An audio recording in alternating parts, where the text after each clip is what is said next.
بس بكفاح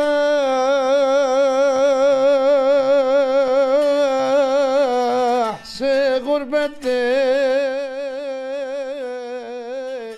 كنت اغني على الحزام، اغني على الاحصاء، اغني على الظلم اللي دا يعانيها الشعب الكردي من السلطه الفاشيه هذه.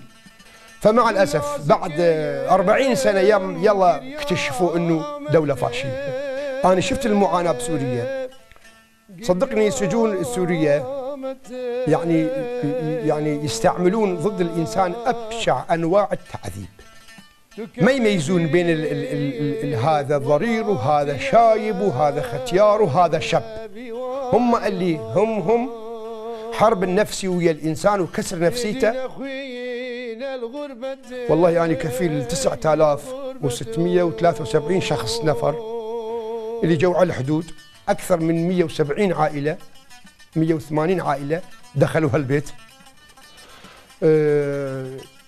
يومين 3 4 10 بقوا شهر بقوا شهرين، الى ان رب العالمين فتح علينا وعليهم. شفنا لهم بيت، شيء اللي رب العالمين امكننا قدرنا عليه.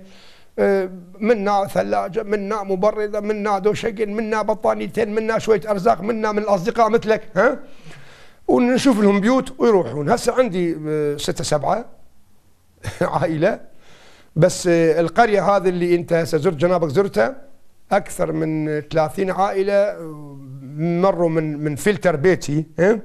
كنت اعلم مو بس المساله ارزاق وما ارزاق، ارزاق رزق رب العباد. كنت اشتري لهم بطانيات، شيء من عندي من اصدقائي، الارزاق اضبط لهم، بيت اضبط لهم، اعلمهم.